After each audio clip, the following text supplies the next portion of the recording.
ও সোনা, চলো না আমরা বাসর করি। হোয়াট? কি বলছো তুমি? বাসর করবে মানে? মানে বুঝতে পারো না? আমার বাসর করতে ইচ্ছে করছে। এখনো তো আমাদের বিয়েটা হয়নি, তাহলে বাসর হবে কি করে? তুমি আমাকে আদর করো, তাহলেই বাসর করা হবে।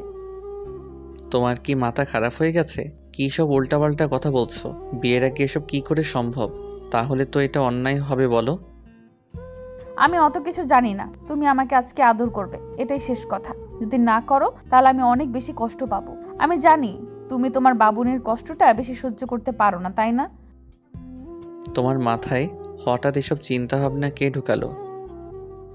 আমার বান্ধবীরা ওর বরগুলোর সাথে বাসর করেছে, শুধু আমি বাসরটা করতে পারলাম না। তাহলে তুমি আমার সাথে কেন বাসর করবে না?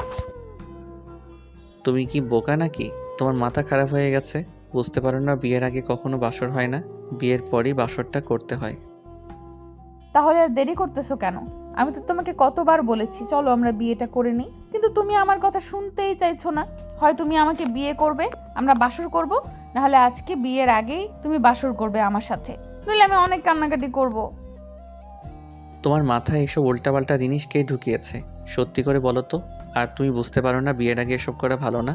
লোকে বাজে বলবে, আর যদি বলে উল্টাপাল্টা কিছু একটা হয়ে যায় তখন কি হবে বলো তো?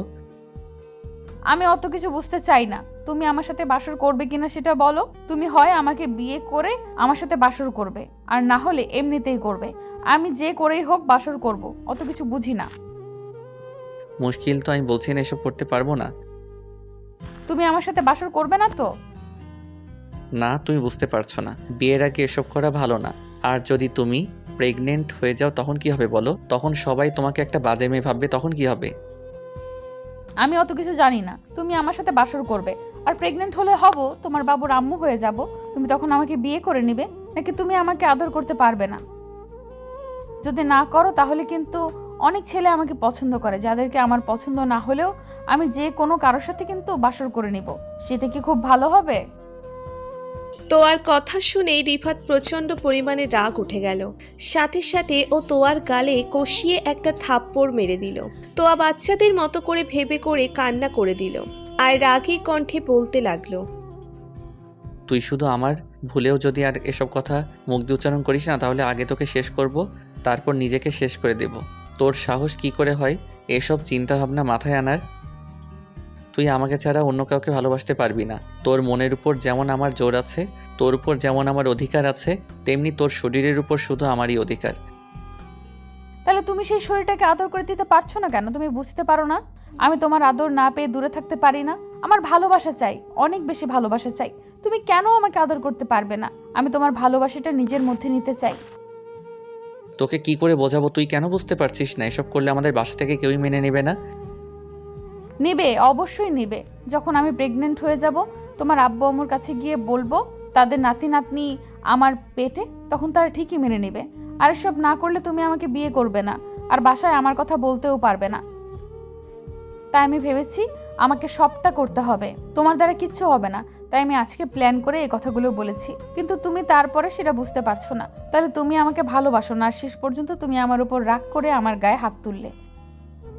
কিন্তু এই রাগটা দেখিয়ে আব্বু আম্মুর কাছে গিয়ে কখনো বলতে পারলে না যে তুমি আমাকে ভালোবাসো। রিফাত কোনো কথা বলছে না, মাথা নিচু করে আছে দেখে তোয়া এবার ওকে খুব শক্ত করে জড়িয়ে ধরল আর ফুপিয়ে কান্না করে উঠল।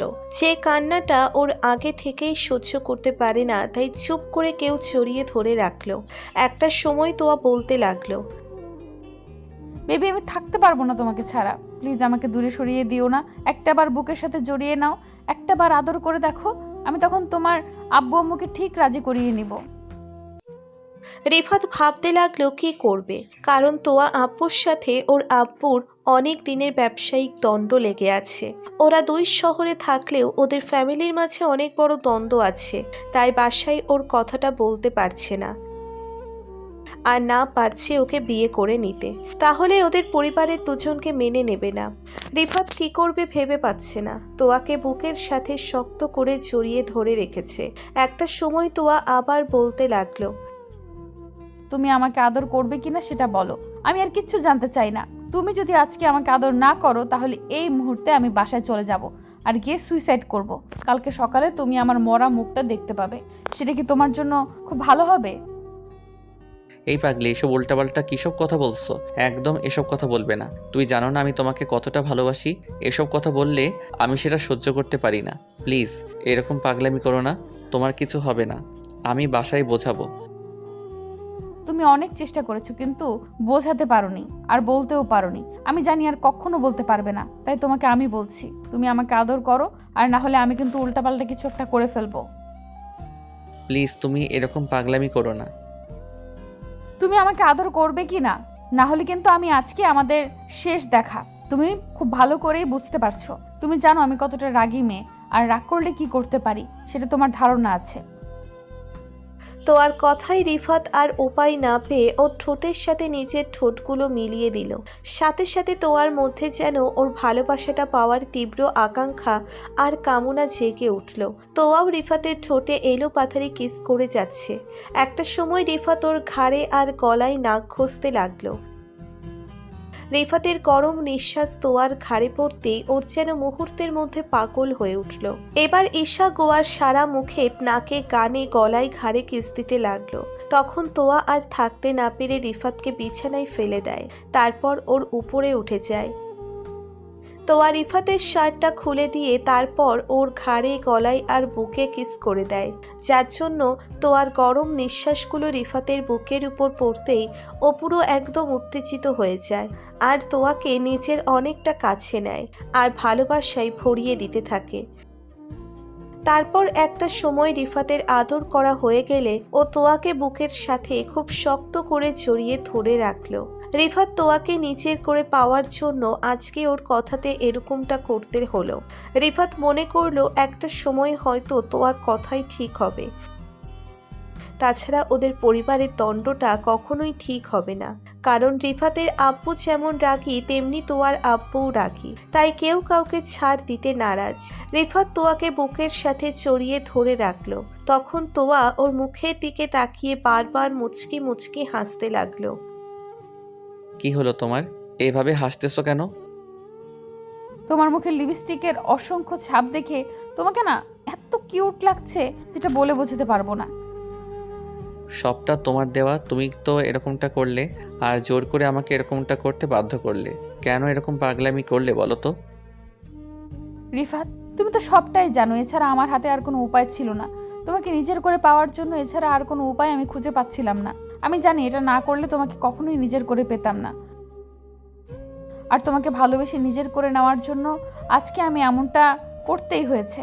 আমি অনেক দিন ধরে এই কথাটা তোমাকে বলবো ভাবছিলাম, কিন্তু সাহস করে উঠতে পারছিলাম না। তারপর আজকে সাহস করে বলেই দিলাম। আর দেখো, এরপর আমি তোমার বাসায় গিয়ে যদি বলি আমাদের মাঝে এসব হয়েছে, তখন হয়তো তোমার আব্বু আম্মু একটু রাগারাগি করবে, কিন্তু ঠিকই আমাদের মেনে নিবে। আর তুমি যদি বলো তুমি আমাকে ভালোবাসো, বিয়ে করতে চাও, তাহলে ওরা আমাদের ঠিকই মেনে নেবে। তখন আমার আব্বু আম্মুকেও রাজি করানো খুব সহজ হয়ে যাবে। কিন্তু ওরা যদি না মেনে নেয় তখন কি হবে? বাকি তুমি আমার উপর ছেড়ে দাও। ওরা মেনে নেবে না মানে 100 বার মেনে নেবে, আর কি মেনে না নেয় সেটাও আমি দেখে নিব। তোয়া রিফাতের সাথে সময় কাটিয়ে বাসায় চলে যায়। তোয়া বাসায় গিয়ে রিফাতকে ফোন দিয়ে অনেক কেয়ারিং দেখাতে লাগলো, আর রিফাত বুঝতে পারছিল তোয়া হয়তো ভয় পাচ্ছে। এরপর হয়তো রিফাত ওকে ছেড়ে যাবে, কিন্তু রিফাত তোয়াকে প্রচণ্ড পরিমাণে ভালোবাসে। তাকে ছেড়ে যাওয়ার কথা কখনো কল্পনাও আনতে পারেনি। এভাবে 15 দিন কেটে গেছে, কিন্তু এর মাঝে তোয়ার আর এ বিষয় নিয়ে কোনো কথা বলেনি। প্রতিদিনের মতো আজকেও রিফাত কলেজ শেষ করে বাসায় আসতেই দেখে তোয়া ওর আব্বু আম্মুকে নিয়ে বসে আছে। এমন কিছু দেখেই রিফাত অনেকটা ভয় পেয়ে যায়। রিফাত আসতে দেখেই তোয়া দৌড়ে গিয়ে ওকে আষ্টে পৃষ্ঠে জড়িয়ে ধরে কান্না করে দেয়। তোয়ার এরকম কর্মকাণ্ডে রিফাত অনেকটা ভয় পেয়ে যায়। তারপর ওকে ছাড়িয়ে নিয়ে ওর চোখের পানিগুলো মুছে দিয়ে বলতে শুরু করে, বেবি, কি হয়েছে তোমার? তুমি এখানে আসছো আর তোমার আব্বু আম্মু এখানে, যে কোনো সমস্যা হয়েছে? আর তুমি কান্না করতেছো কেন? বলো কি হয়েছে আমাকে বলো। তুমি আমাকে ভালোবাসো না বলো? তুমি তো আমাকে অনেক বেশি ভালোবাসো। আব্বু আম্মু আঙ্কেল আন্টি তোমরা দেখো রিফাত আমাকে কত বেশি ভালোবাসে, যার জন্য আমি একটু কান্না করতেও সেটা সহ্য করতে পারিনি। তাহলে তোমরা বুঝতেই পারছো আমি যেটা বলছি সেটাই সত্যি। তোমরা কেন বিশ্বাস করতে চাইছো না আমি তোমার ছেলেকে যেমন ভালোবাসি, তোমাদের ছেলেও তেমনই আমাকে অনেক বেশি ভালোবাসে। আর আমাদের মাঝে সব হয়েছে, যার ফলস্বরূপ এখন তোমাদের ছেলের বেবিটা আমার পেটে। আমি খুব শীঘ্রই আম্মু হব। এখন তোমরা আমাদের মেনে নেবে নাকি আমি সুইসাইড করব সেটা বলো।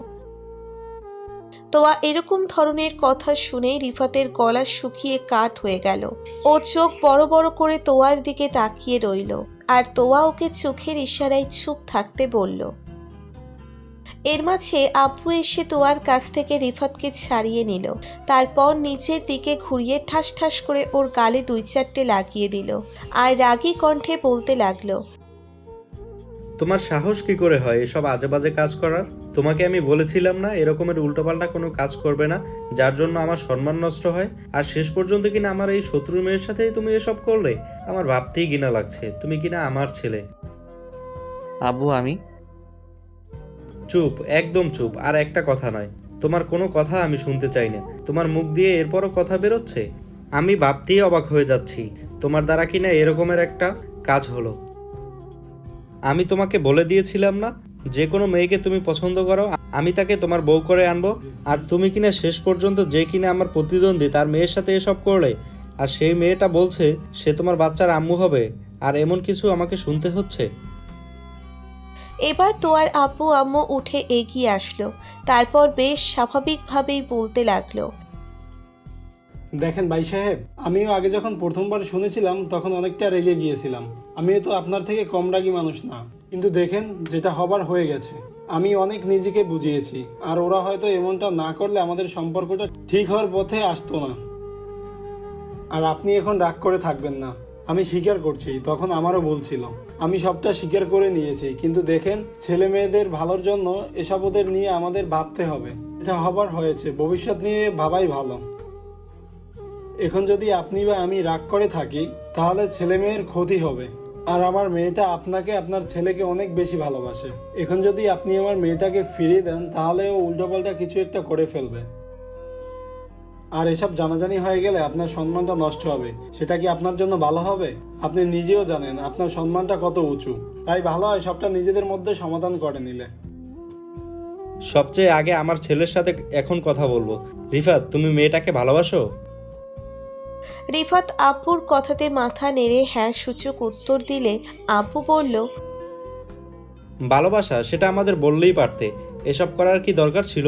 তোমরা কি খুব বেশি বড় হয়ে গেছো যার জন্য এরকমের একটা ভুল কাজ করে ফেললে? নিজেদের এইটুকু কন্ট্রোল করতে পারো না? তোমাদের এই সময়টা আমরাও পার করে এসেছি, কিন্তু আমাদের মাঝে এরকম উল্টোপাল্টা কাজ হয়নি, আর তোমরা আজকে সেটা করে ফেললে। সরি আব্বু, আমরা তো তোমাদের দুজনকে এক করার জন্য এরকমটা করেছিলাম। জানতাম তোমরা সহজে এক হবে না, তাই আমরা প্ল্যান করে এরকমটা করেছি। প্লিজ আমাদেরকে মাফ করে দাও। কথাটা বলেই রিফাত আব্বুর পা ধরতে গেলে উনি রিফাতকে উঠে ওকে বুকে জড়িয়ে নিল। এবার রিফাত তোয়াকে ইশারা করলে ও আব্বুর পা জড়িয়ে ধরতে গেলে আব্বু ওকে জড়িয়ে মাথায় হাত বুলিয়ে দিয়ে বলতে লাগলো, মামুনি, থাকতে পারবে তো আমার এই বাদর ছেলেটার সাথে? হ্যাঁ আঙ্কেল, থাকতে পারবো। সারা জীবন থাকতে চাই ওর সাথে। আঙ্কেল না, এখন থেকে আব্বু। জি আব্বু। আমাদের ভিডিওটি কেমন লেগেছে তা কমেন্ট করে জানাতে ভুলবেন না। আর ভিডিওটি যদি ভালো লেগে থাকে তাহলে একটি লাইক করুন, আর সাবস্ক্রাইব করে আমাদের পাশেই থাকুন। ধন্যবাদ সবাইকে আমাদের পাশে থাকার জন্য। আল্লাহ হাফিজ।